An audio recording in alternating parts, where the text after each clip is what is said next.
Hello, my name is Gigi Robinson, and today's date is October 14, 2013. I'm interviewing Dr. Myland R. Brown at Ball State University in Muncie, Indiana, about his life and experiences as a Ball State student. Dr. Brown, when and where were you born? I was born in Doyle, Alabama, May 30, 1933. Did you grow up in the same area? I did. How many children are there in your family? 5. Brothers and sisters, or Yes, I have 2 brothers and 2 sisters. Are you the youngest or the oldest? I'm the second oldest. Did you live in a 2-parent household? Yes. And did you get along with your siblings? Yes, we had a normal childhood. We didn't have a lot of major frictions because we were required to work to get along with one another. What were the most important lessons your parents taught you? To serve people and love your neighbors like you love yourself. What was it like growing up in Alabama during the Jim Crow era? The Jim Crow era, it was somewhat difficult and somewhat challenging. Segregation was very noticeable. We went to segregated schools.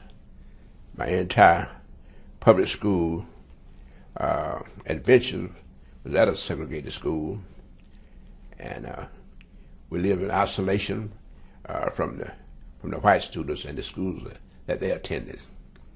Of course, in Doyle, Alabama, like most southern states, we had the white water fountain and the colored water fountain, and we had colored bathrooms, and we had white bathrooms. All of the kinds of things that the South was known for, especially the South.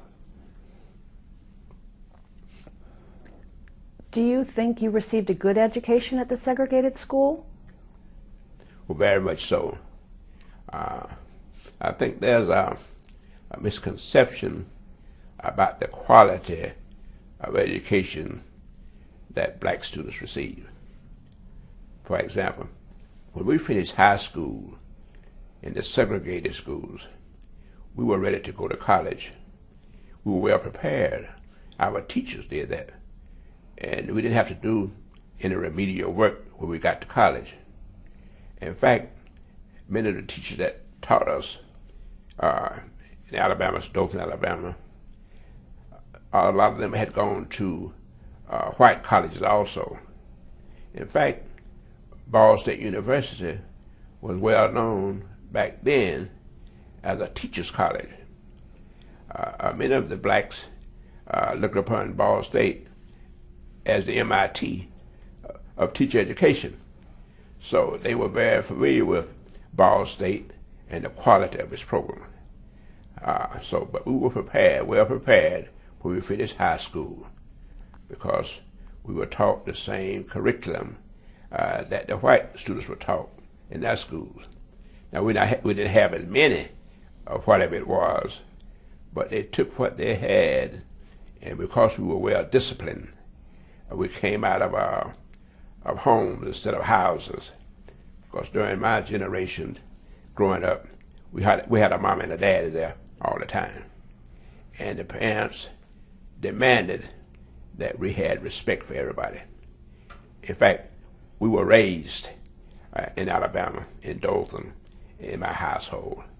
Nowadays, we notice that parents call themselves parenting the kids. But when I was brought up, we were raised. And when you're raised, in my opinion, others, you don't talk back, you don't smart mouth, you pay attention to the teacher, You stay out of trouble. You didn't go to ISS. None of that kind of stuff, because discipline was instilled in us at that time. What is ISS? That's in-school suspension. Thank you. What did your daddy do for a living? My daddy worked at the Doyle oil mill company. That's where they made cooking oil out of peanuts.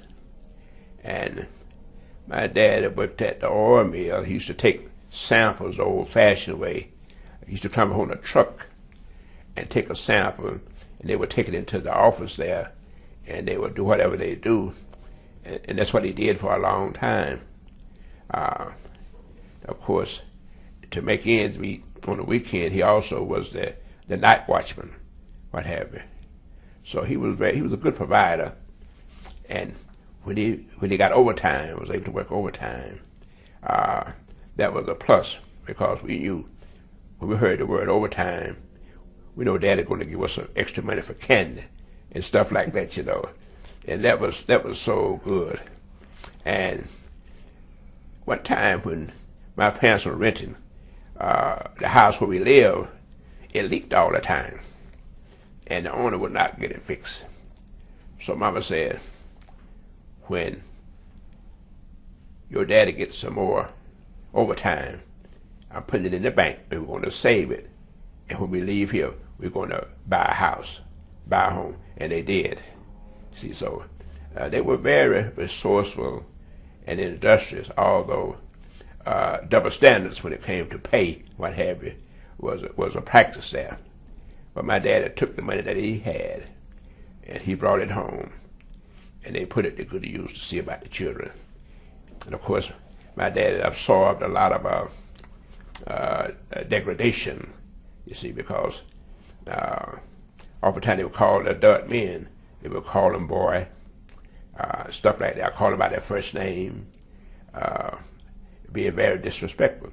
But back then, the fathers, they were focusing on their children, so they weren't hot-headed and fly off the handle, because they put their family first, what have you. So they involved and endured a lot of things. But we taught us, his children, that you get a good education. Because I grew up picking cotton in that hot sun in Doyle, Alabama. I tell you the truth, it was something. And we got $2 all day picking cotton. And then so oftentimes I tell the young folk, I helped initiate minimum wage, because eventually the proprietor gave us $2.50. He raised it 50 cents. So we started getting $2.50 all day long in that hot sun. How old were you when you were working in the cotton fields? Oh, I was like 16 and 17 and 18. You see, they didn't have fast food places back then.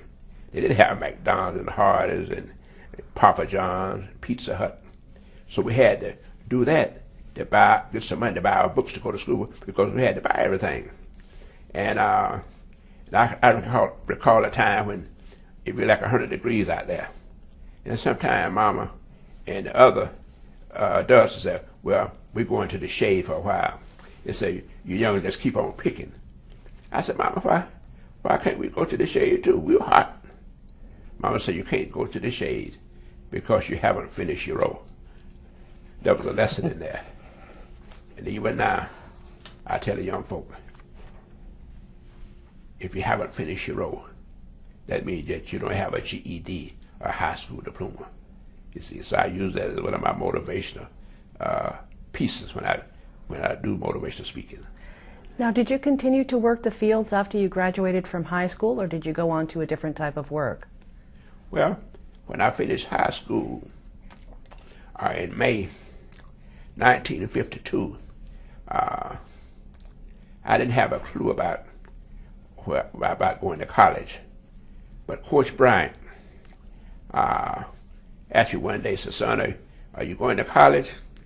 I said, no, sir. He said, why? I said, well, I don't have any money. My parents don't have it. Don't have any scholarship. So Coach Bryant took a application form from Alabama State College in Montgomery. We filled it out and sent it in. And he got me up there on a work scholarship. So I went up to Alabama State and started washing pots and pans and mopping the floors. And I was the best pot and pan washer in the world. It was honest work. And I never saw the money, but it was applied to my tuition. So that's how I got a chance to start. And the thing about it, I was always a mannerable person, and that always makes you attractive to people. They will help you more readily when you're mannerable and act like you have some sense. Now you said that you didn't get paid directly, that went direct to your tuition. So did you have to work in addition to on campus? Did you have to have another job to provide for housing or food? No. That particular effort of employment, it must have been sufficient because we never asked me any more money, what have you. And so after my freshman year, I was drafted to the Army. And so that turned out to be very beneficial after 1 year. Now, we had been told if you're in college and you're successful, get your lesson passing, you would be drafted. But a lot of the black fellows, they were drafted anyway, what have you. And so I was drafted, went to the Army. I was stationed, well, I took basic training at Gordon. I was a military policeman, what have you. And I served at Fort Monmouth, New Jersey, military policeman. I served at Fort Leonard Wood, Missouri. And that was very beneficial because I was able to get the GI Bill, what have you. And that when I got out of the Army, I went back to Alabama State and proceeded to get my bachelor's degree in history. But I had more experience then, what have you. I was more mature. I never was wild and what have you, boisterous. And so I got my bachelor's degree. And then I got into graduate school because I finished my degree in the middle of the year. So I went to graduate school to start working on my master's. And at that time, because I had a GI Bill, I lived in the city. And I stayed next door to Dr. Martin Luther King on South Jackson Street. What city, sir? In Montgomery, Alabama. Montgomery, okay, Yeah. Thank you. I was in the bus boycott. And the home where Dr. King stayed, his wife, they had a floodlight on all the time because that house was bombed at one time. And I used to hear Mrs. King over there playing the piano. Because from my understanding that she was an excellent pianist. She was a concert pianist. And then after I got my master's degree, I left and went back to Doyle and started teaching part-time or what have you. But the Army experience and then going back to Doyle and then getting a full-time job was very important and very rewarding. And of course, when I left home, we didn't have inside bathroom facilities. We didn't have television. We didn't have air conditioning, anything like that. So, but the Army allowed me to send something home to Mama. Is an allotment. She saved that money and she put bathroom fixtures inside the house, and that was a plus. We felt like we would make some progress then. But it all was a good experience. So when I finished, I taught at Carver High School in Douglas, Georgia. And back then, the annual salary was around like $3,000 to $4,000. But a dollar was a dollar, as they said. Was that a good salary for the time period? Well, I guess you could say that because money went a long ways. Things weren't expensive then. Do you know that premium gasoline was like 20 cents a gallon. And when they had a gas wall, it was 12 cents a gallon. and that was something. And then a drink, like RC was popular in the drink. An RC cost a nickel. And a loaf of Besseroff bread cost 5 cents. You see. And so money went along with it it had a lot of value, what have you. When did you buy your first car? Oh, dear heart. I tell you, I hate to tell the kids about that because they feel like I was an old man. But I was in my 20s when I got a brand new car. That wasn't like it is now. I mean, it took some planning, some time. But when I got my first car, well, the first thing is, you know, there are a lot of lessons in that. I'll be walking to work in Douglas, Georgia, and teachers that had a car, they'd come by and hit the mud puddle on the dirt road, and water was splashing up on you, and they wouldn't even stop. For momentarily, I would get a little hot under the collar, but I said to myself, they're not obligated to stop. I have to do what they've done. They've gotten in debt. I have to do the same thing. So I knew at the end, it took time, and then I would buy myself a car. And my first automobile was a Pontiac. Pontiac was very popular back then. And they had a popular model called Bonneville. Oh, I tell you the truth. You can, as Hammer said, can't touch this. When I got that Bonneville, you couldn't tell me a thing. And the students called it Bonnie Mae. It was white, streamlined, everything. Oh, I tell you, it was such a joy. I could make a joyful noise every day. Were you married by this time? Let me see.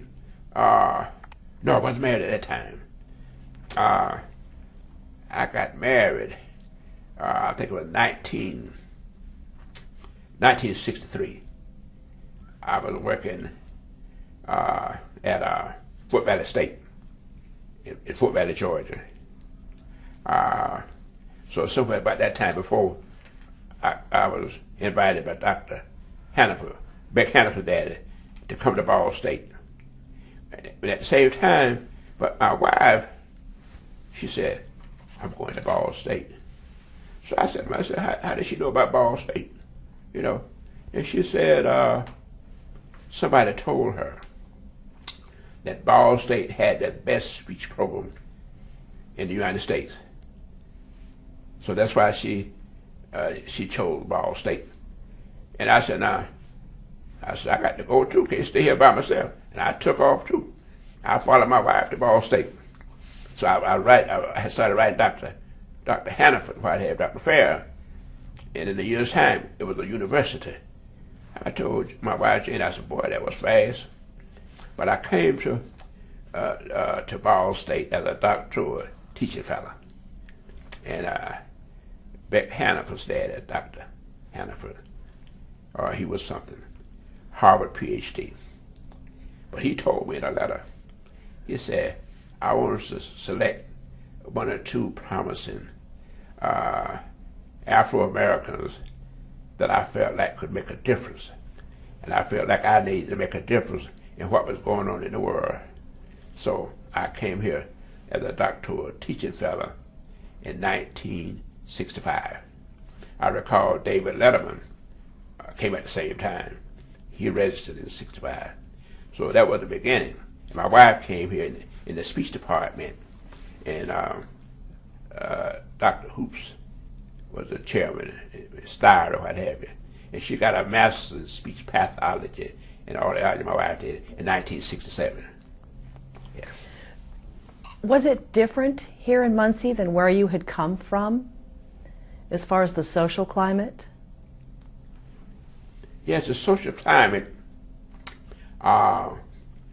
was different in that we're in a collegiate setting, and the racism, what have you, wasn't as obvious. It wasn't as pronounced. because here you didn't have the signs that over here that were put up like colored this and white that, and so you didn't see the visual degradation, what have you. Because where I come from in Alabama, at the bathroom it would say white ladies but colored women. See, there's a difference there. Up here, you would sort of like get the cold shoulder and that type thing, what have you. And the races, there was a lot of tension here. Was that on campus or mostly off? Both places, on and off campus. And the black students at the time, they had a lot of grievances about the social climate atmosphere, and they felt like they weren't getting all of the benefits that the white students were getting. And so one morning when I got up, me and my wife stayed at Anthony Apartments for married people. It was in the paper that Myland Brown was leading a march and demonstration in downtown Muncie. It scared me half to death. I didn't know anything about it. They had adopted me already. I said, my. I said, but I had to step out there then, because although they had done that and used my name, and so we did. Do you remember what year that was, Dr. Brown? That was like must have been 1968, somewhere in there, 1968. Because we marched downtown. The Delaware County Council of Churches, black and white churches and ministers, they come together. And then I was as a teacher, a course called Focusing Black in the Community. But we marched downtown, and we had the fire trucks and 911, medical people, the police. We had a serious escort to go downtown and back. And I think that's the first time that kind of demonstration had ever happened in Muncie. But I had told the students, you have grievances, what have you? I said, we're going to present petitions of grievance to the administration. You see, we're not going to destroy anything, not going to tear up anything. You see, because when word got to the campus that Dr. King had been assassinated in Tennessee, when it got here, the students they started getting upset and what have you. And I was in the library, and somebody come in and found me in the library, and I said, you need to come out here and talk to the students. So I went out to the quadrangle behind the building and started talking to the crowd, what have you, and I calmed them down, what have you. Therefore, we avoided any kind of destruction compared to other campuses. And I didn't realize that I had that kind of impact until later on. But it brought to mind what Dr. King always said about judging a man not by the color of the skin, by the content of the character. And those students, they were frustrated and felt isolated, like second-class citizens at Ball State. They had character, and that was so important. Had they not had character, I would not have been able to get them to pay attention. They wouldn't listen to me. And my dad said, see, they weren't bullheaded or anything. And that was a plus. I felt so good about that. What were their complaints? Well, they felt like they didn't have the type of facility and surrounding that belonged to them, because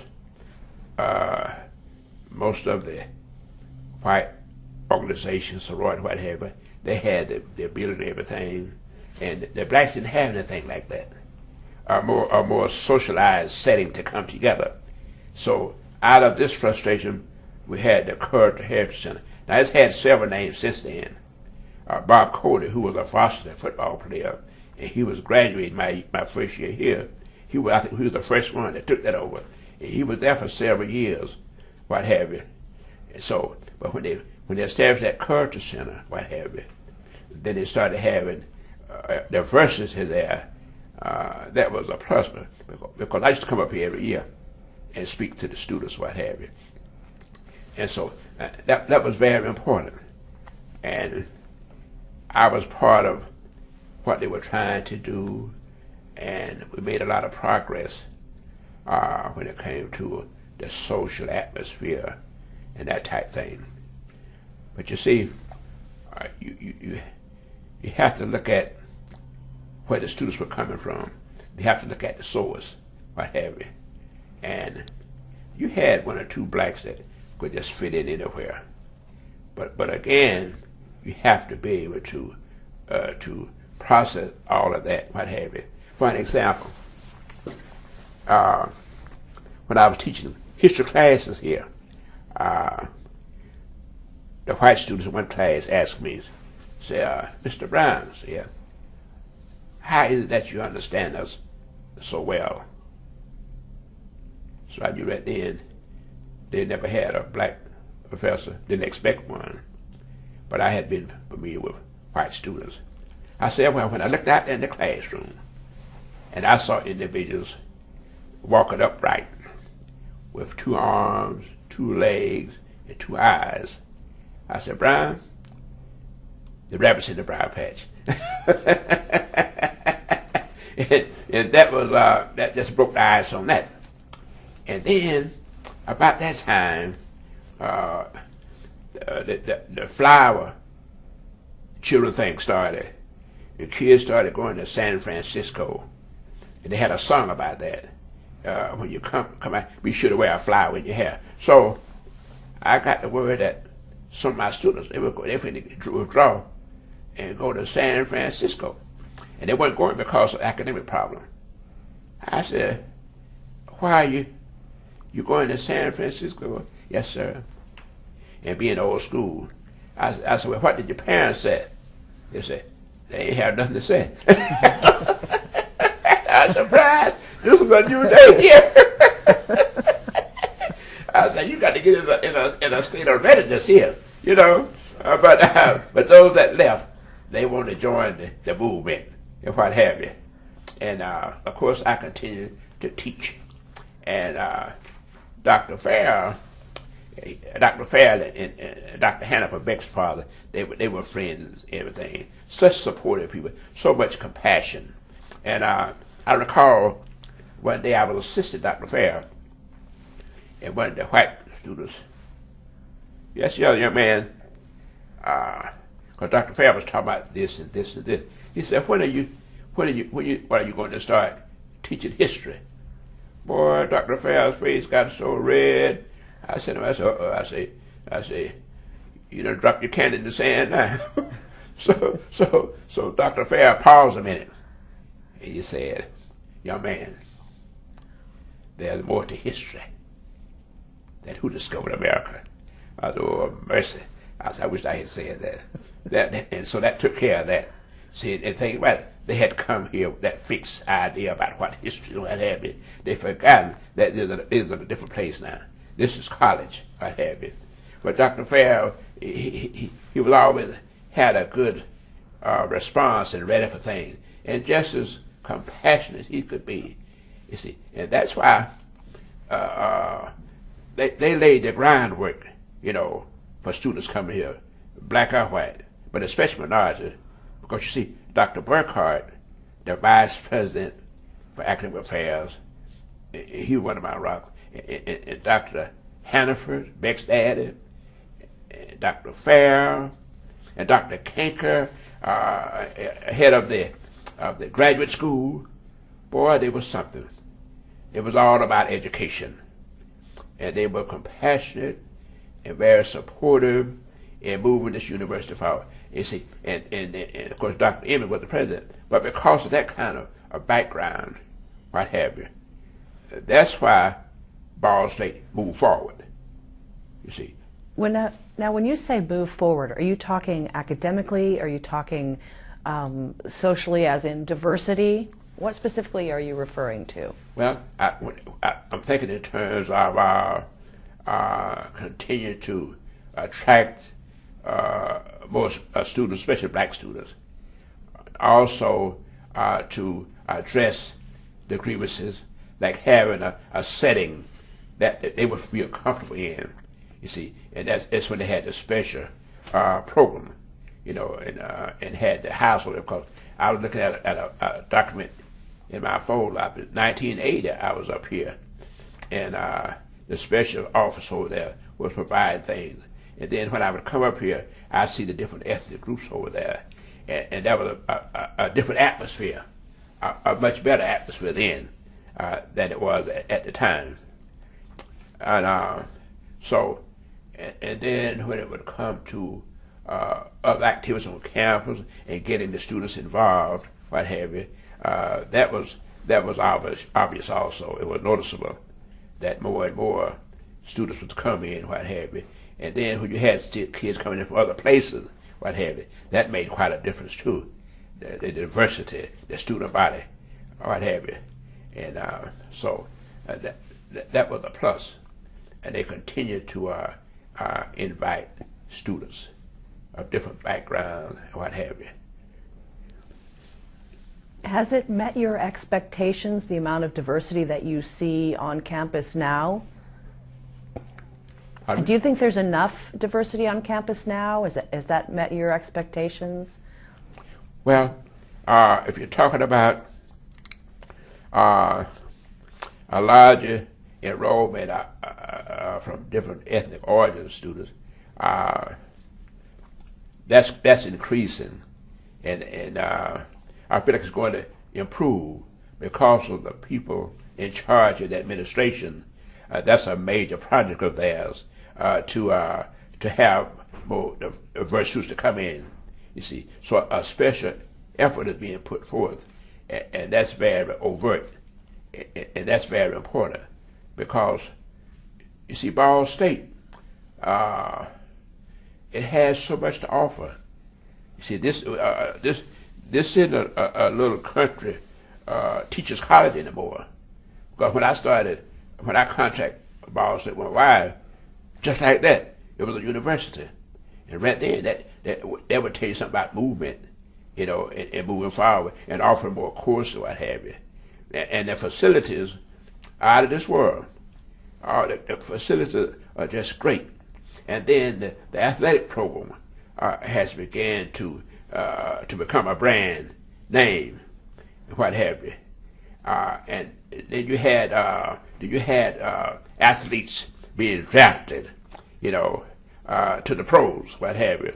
I know back when a young man by the name of Todd was drafted some years ago, and in recent years, Bonds and Wells in basketball, what have you. And there are some others out there that a lot of people don't know about, but that should be highlighted by the recruitment team, you see. And like I said, I'm a good salesman myself.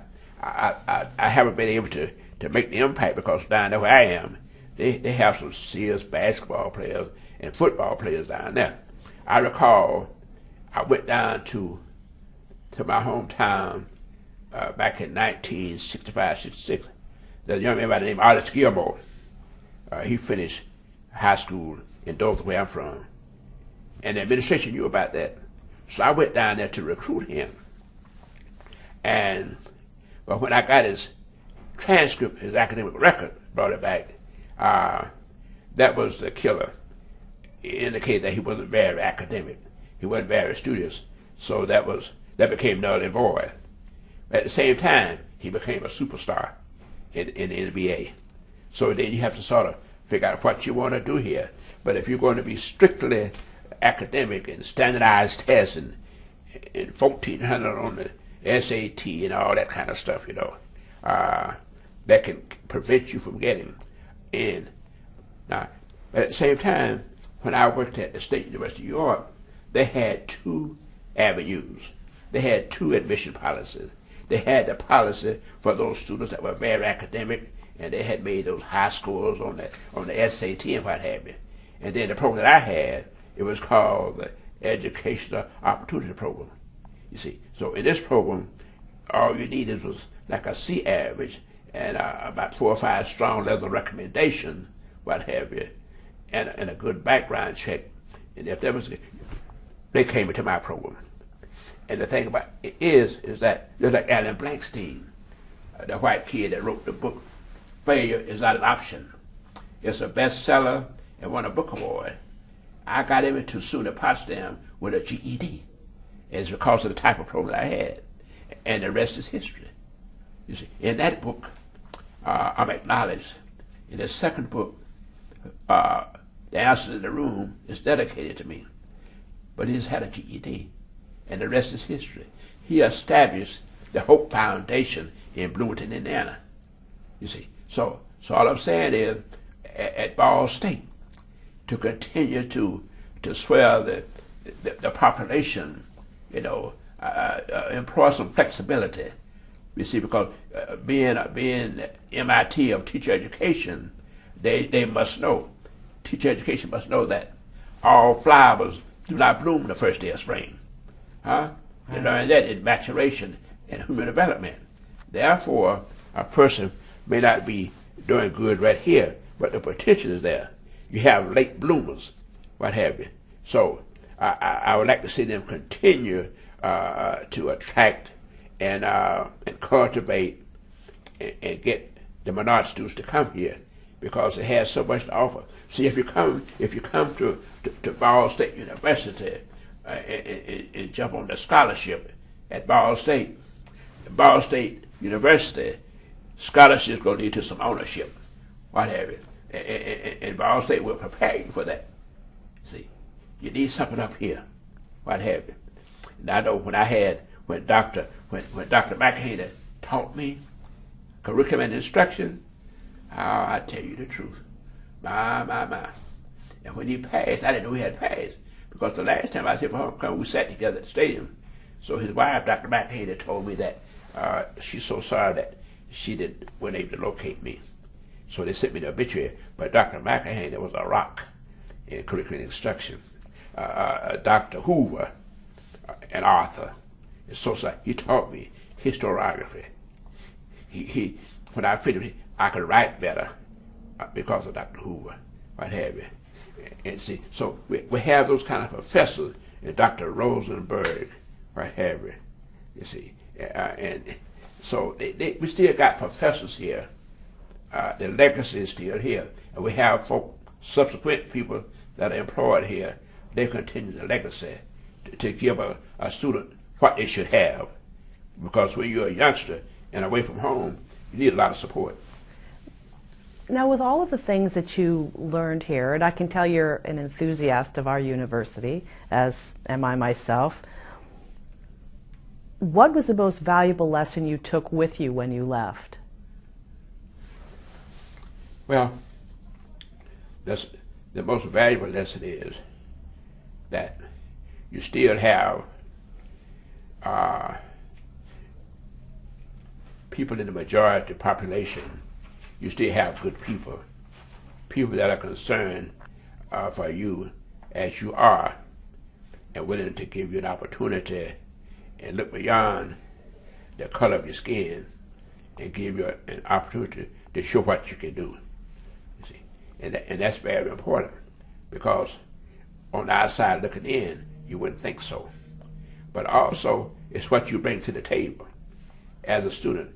What are you bringing to Ball State University? See, because if you have a lot of apprehension stuff like that, don't prejudge Ball State. You come here first, and you see that Ball State will make you welcome, that you will enjoy coming here, and all of the facilities that they have here, all of the academic programs, what have you. You come here and graduate, what have you, and you can get a job anywhere. Ball State is highly respected. Ball State has become a brand, as they say, because people say, Brian, I saw Ball State. So they always tell me back, because see, down where I am down there are a few people from Ball State. There's a man in medicine down there, Dr. Voss. He's from Muncie. I didn't get a chance to see him yet, but he's there, Dr. Voss. And then there are a few other people down there that finished Ball State. Now they're white or Caucasian, but they know about Ball State. And every now and then somebody will look me up, what have you, and I can see them. They say, "Oh yeah, I'm from Muncie." When you from Muncie, so you see, Ball State is something special, and it continues to evolve and to grow and to prominence, especially international prominence. You know, and it's just good. It's a good environment. It's a good setting. You got a lot to choose from, what have you. But again, now you got to put forth the effort. You see, you got to have some discipline when you come here, because it's not all fun and games and frolic. Why did you come here? You come here to pursue a degree and be successful. You didn't come here to fail, what have you. And if you work with the professors, what have you, and go to them when you have a question or something, I said they will assist you and support you, because they have that kind of mindset. They will see about you and give you the opportunity. And at homecoming this time, each time I've seen more minorities here. It continues to swell.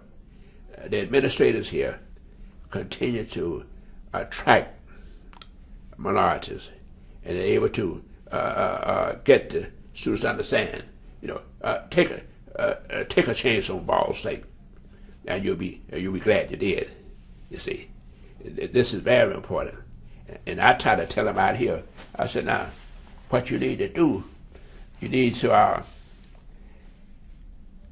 improve on your 3 P's. They said, what's that? I said, your personality, your preparation, and your presentation. Those are the 3 P's. You need to work on that and cultivate that. You see, and you need to focus on what you want to do, what have you, and always ask questions, because nobody knows everything.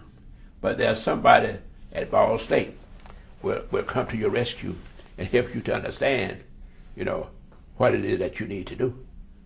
How did you apply the lessons you learned here once you left? How did you apply them either in your personal life or in your professional life once you left? Well, when it comes to professional life, I was well prepared, better prepared, and I felt like I didn't have to take a backseat to anybody. And that was reinforced after having to come here and being taught by Dr. McEhaney. He said, Dr. Burkhart, Dr. Hoover. The professors here just gave me assurance, what have you. So when I left here, and I would do workshops and stuff, and I would help teach other teachers when they applied for reaffirmation and that type of thing, I could do that very well because of Dr. McEhaney. And he taught me. You look at my transcript, Ball State, and they say all sharp tops in there, all A's. You see, and the thing about it, he was such a good teacher, and he taught with such ease, and the preparation was there as to how to go about getting a student to pay attention and learn, what have you. And Dr. Hamilton was the same way. They call him the Herb. He was a big man. He's just like Gentle Ben. And he was something special. But I learned how to be more effective. That's why when I went back to Georgia and I started coming to a close on my college teaching, and as you come teach at high school, That's why I was teaching here twice. Teaching here twice. I was teaching here twice at Bainbridge High School, Bainbridge, Georgia. And Coach Smart at Alabama, he was one of the students at that time. Whatever. So I had all of the tools and equipment, you know, had the charisma, because having come here, it gives you more confidence and more motivation. But when you're in command of your discipline, that's even better. When you know what to do and how to do it and what have you. I was asking, I said, the only thing you own is what you know. You see, having come to Ball State, you can't tell me a thing. I know a lot. And that's no brag, that's fact. And I cannot apologize, I will not apologize for my resume and the way Ball State has fortified me and given me more confidence, what have you. And I could tell the minorities, what have you. I said, look here, you still got a lot of good white people in the world, what have you. You still got that. And you need to understand that. I said, you think Dr. King was able to do what he did by himself? Look at how many white people sacrificed with Dr. King. Because you got those kind of people in the world. You got them at Ball State too. And they're still here. And then the ones that laid the foundation, you see, like Dr. Hannaford, and like Dr. Farrell, and Dr. Hoover, and Dr. King, Dr. Schmidt. Dr. Schmidt, the tall professor from Minnesota, he gave me my research topic, the IWW and the Negro worker, what have you. And Dr. Hamilton was sort of like my supervisor. So I got all this fortification, what have you. I got all of this know-how. So I used to serve people and serve students and recruit them and make them want to do better. Now my goal now is to get some of those blue chippers down there that's good academic as well as athletics. See, I have to do that. I was so disappointed when Artist Gilmore didn't come here, because of his grades. But I tell him all the time, you got to get your lesson, what have you, as well as play ball. And sometimes I would send Beck Hannibal the papers or the stars, all those awards that students get down there. And as you know, they got some good athletes down there. They got some out here too. It's very evident. And Ball State is attracting athletes from other places now. And that's evident. Because the other weekend when Ball State spanked Virginia, you know, the folks say, Brown, said Ball State put some spanking on Virginia. I said, what you think? I said, they messed with the Cardinal Nation. Yes, sir, buddy. Dr. Brown, you've answered all of my questions and more. What I would like to know, is there anything that you think is really important for future watchers of this video to know or to hear that I've not addressed and that we've not discussed? Well, I think it's been sort of addressed here and there. But if you want to get a quality education that's second to none, all you high school graduates and all you college aspirants out there from coast to coast, you need to come to Ball State University, because I'm a witness, and I'll come back out here frequently to just look at what's going on and monitor the situation. And each time I come to Ball State, there are more minorities here. The atmosphere is welcoming and everything. They're here to make sure that you have the best college experience of your life, and the skills, job skills that you can acquire, they are here.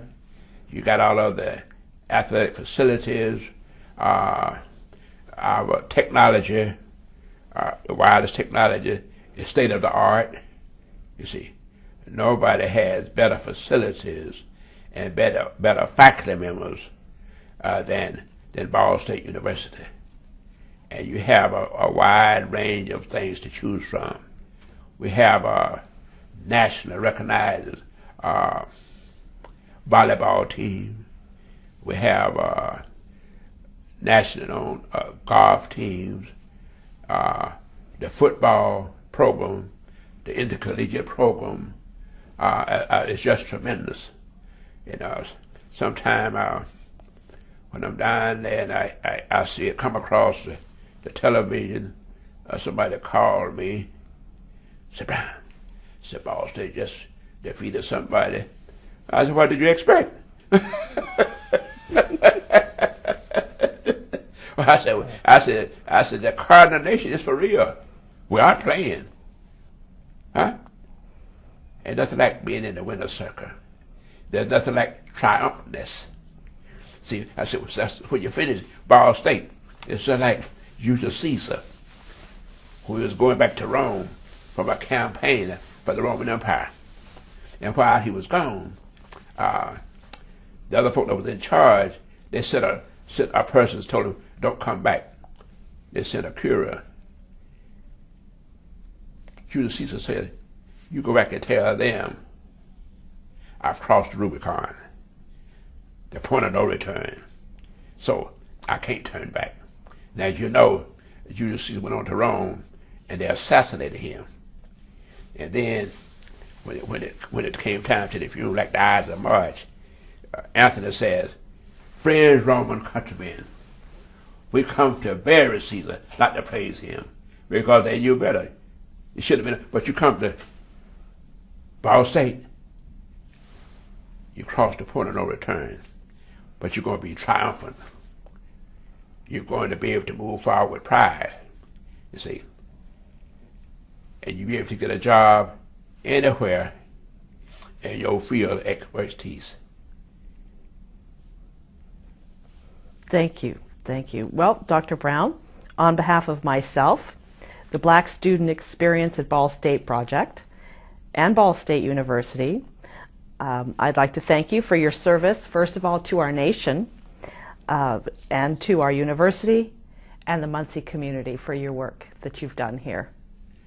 Well, I'm glad to be here and be of service and be able to come and tell the truth and give the testimony about one of the greatest universities in the United States, and that's Ball State University, the Cardinal Nation.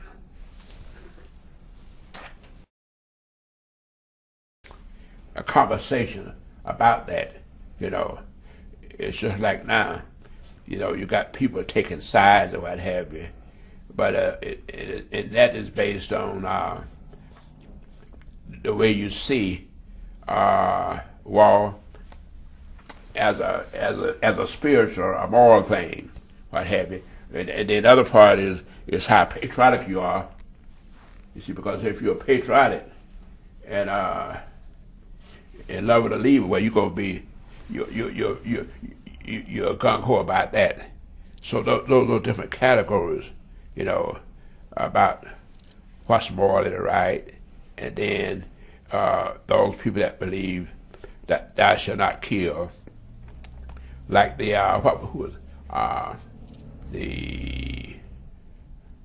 maybe like a Muhammad Ali, like the Quakers, like the Amish, what have you. But it wasn't pronounced. They probably had more discussions in a political class, a history class, but as far as organizations on camps in the city being overt, they didn't raise a lot of sand about that. So they weren't having sit-ins or That's anything right, like they were in other states? All the civil rights stuff and all, what have you. When somebody was assassinated, that's when the kids got upset, but as far as zero in on that kind of situation, they didn't bother with that at all. But people were trying to focus on why they were here, and the politics just didn't enter the picture. Now, Earlier in the day, before Martin Luther King Jr. was assassinated, Robert Kennedy was here to make a speech. Were you at that speech? Yeah.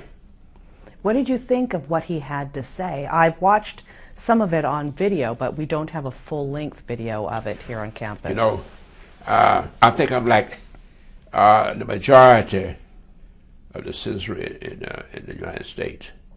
Number one, his vernacular was trustworthy. You know, everybody felt like he was a truthful person.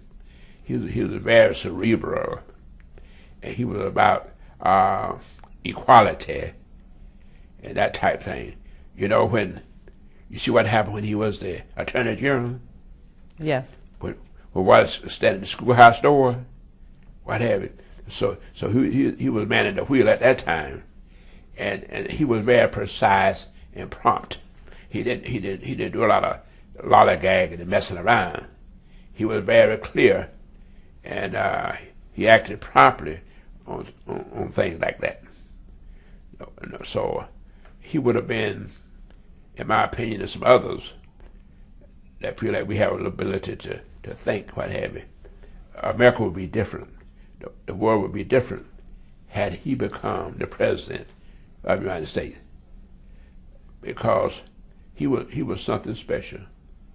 He was something special, mister, and he was to the point.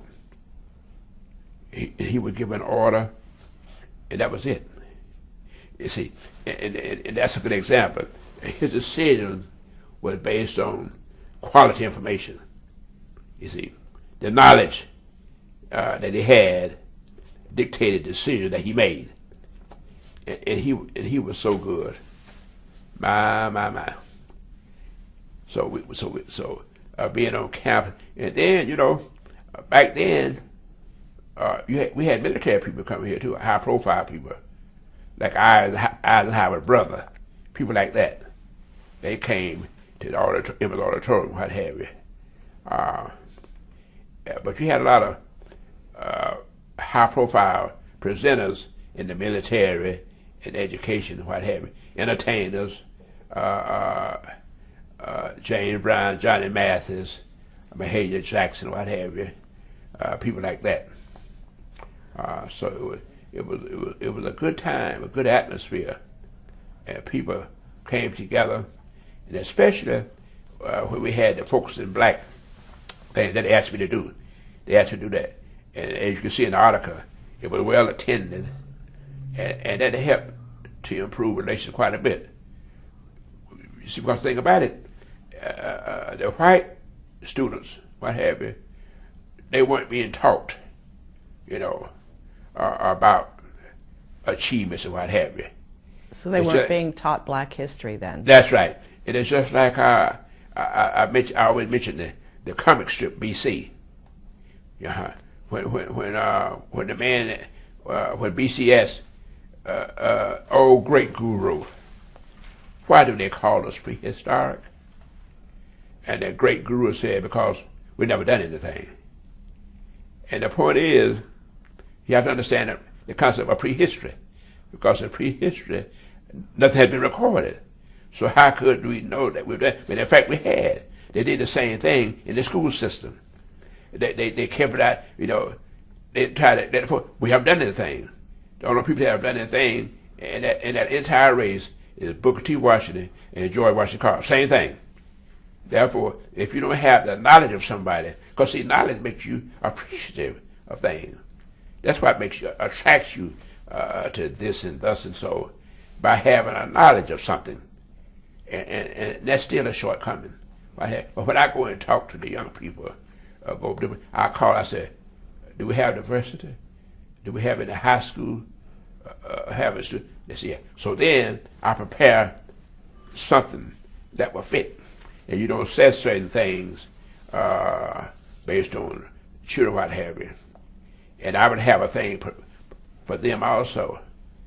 And I also give out prizes and gifts and stuff. And that's because I always tell them, I say, you have to pay for what you don't know. but you also get paid for what you know. But if you don't know anything, you're not going to get paid. And so I would do certain things, and I would have what I call Jeopardy. I would have them answer questions, and I would ask about 20 questions. If you had the right answer, you got $1. And so after you pass out a couple of dollars, everybody paid attention then. Nobody back there talk.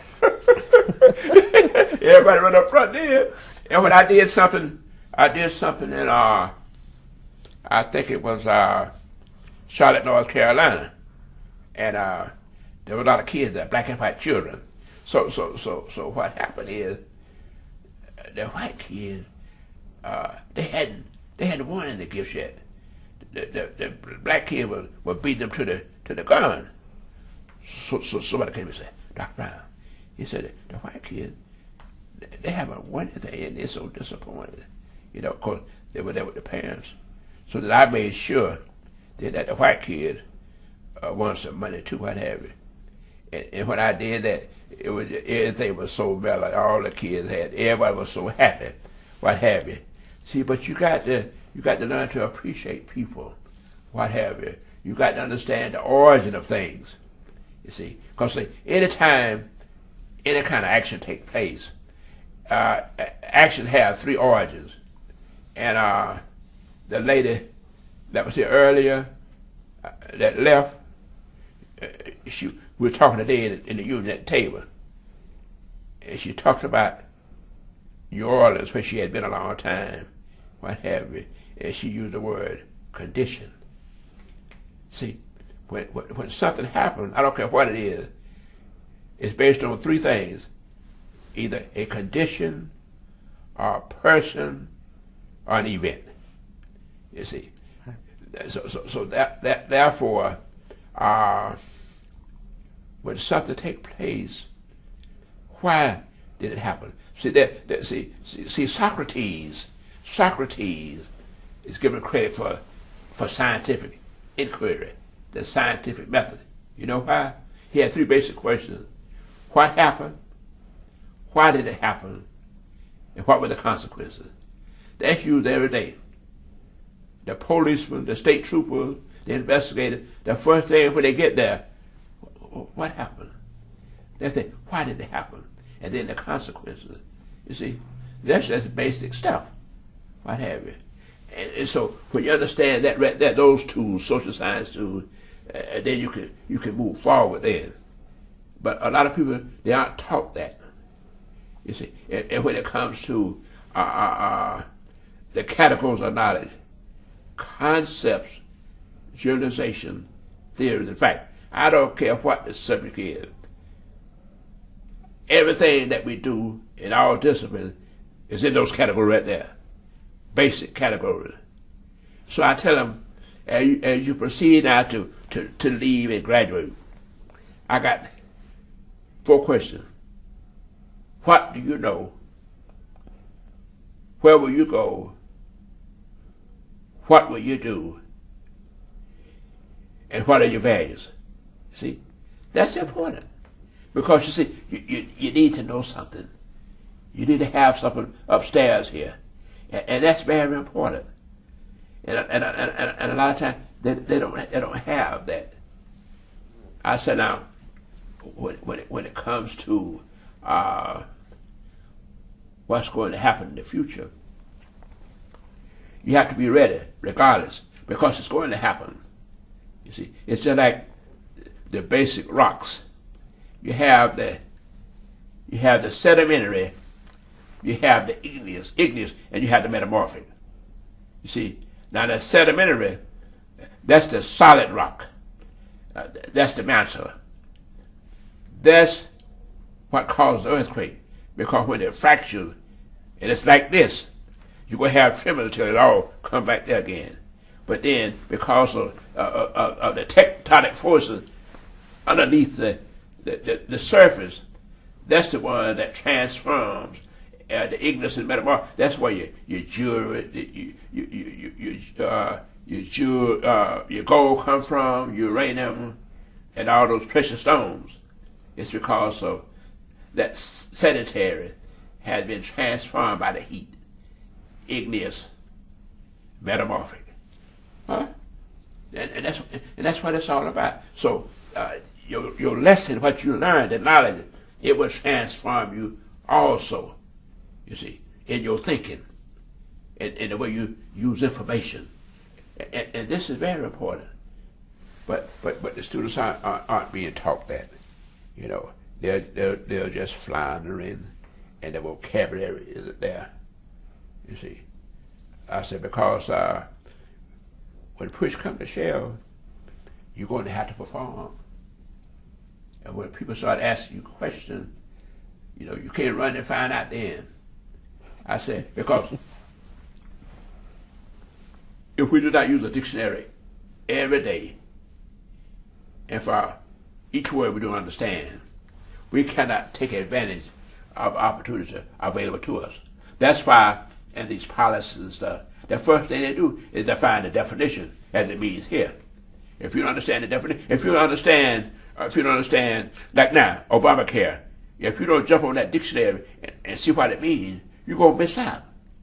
See, if you don't understand what it means about contrast, what does contrast mean? Because in that classroom, I don't care who, contrast, compare, define, you know, all of these words, you use them every day. I said, in this test right here, it said, you're going to take 10 questions out of this chapter, 10. And I said, look how many times they asked you to identify. You ought to wrap your soul in understand what identification means. This one here says contrast. How many times do you see contrast in the study guide? Therefore, it's telling you, you better jump on this because it's on the test. Get that dictionary. I bought 30 dictionaries when I was teaching those kids how to pass that graduation exam out of my pocket. Went to Sam's Club. Walked in there. When I go in the classroom, those high school seniors, when they hit that door, they grabbed that thesaurus, took a seat, pulled out that pen and paper, said, now what are the standards here? Huh? And what is the objective? And I guess you know, I had about 64 seniors that wasn't passing. After the first remediation, I got it down to about 24. The second remediation, got it down to 8. And I had to raise their score. See, you got to make a kid concentrate. That juice at the store, it says on the container, made from concentrate. You got to concentrate, what have you.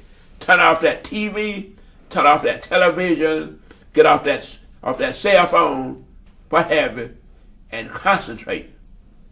You see? And when you do that, you make a joyful noise. You feel so good about yourself. You see? And the thing about it, as the parents, you need to stop rewarding this bad behavior here. You're spending all this money, working 2 jobs, what have you, and all your child is giving you is blemishes on the family name, and messing up and going to court and coming over here, getting them out of trouble and what have you. I said, you don't do that. It's your job. You're not obligated to let this kid do what they want to do. You see, because all they're doing is hurting themselves, and then we're going to be paying for it. You know, down in the state of Alabama itself, just the state now in the prison system, you got over 1,000 people on death row. You got over 1,000 life without parole, and you got 1,000 that's been in prison, got out, and back in there. Therefore, that tells me the majority of these jokers here, they're not being taught. They're not, and they're coming out of a house and not a home. See, and that's a major problem. And all they got to do is go to school. George Wallace, they can say what they want to about the former governor. I got 2 letters for him. And I admire him because he used this just to trick the dumb folk, what have you. About, I'm going to stand in the schoolhouse door. What he did. But he knew he couldn't stay there. Huh? But he did what the folk wanted. But he built community colleges all over the state. And everybody's economic status just went up. Huh? And the thing about it is, they will pay you, walk around with your earrings and not listen to your mom and dad and cursing and going. I said, they will pay you to become an electrician, a welder, a plumber, a nurse. All of them pay good money instead of trying to sell these drugs and stuff. I said, no, you need to do this right here. And feel proud and make your mom and dad feel proud about this, what have you, and stop following these folk here. In my top 10, I said, don't follow anybody that's not going anywhere. And that's what you're doing. You see, I said, there's always room at the top. It's the bottom that's overcrowded. There you go. There you go. And if you get a good education, you become the other man equal. If you don't get one, you become the victim. And I see victims every day walk around like nobody because they don't feel like somebody. And nobody's at home to tell them that they're somebody. And therefore, material parenting had replaced parental parenting because they give them stuff. That's material parenting. But they don't sit down and talk to them, you know, and find out what's going on. And the main person that they talk to at home is Chef R. Huh?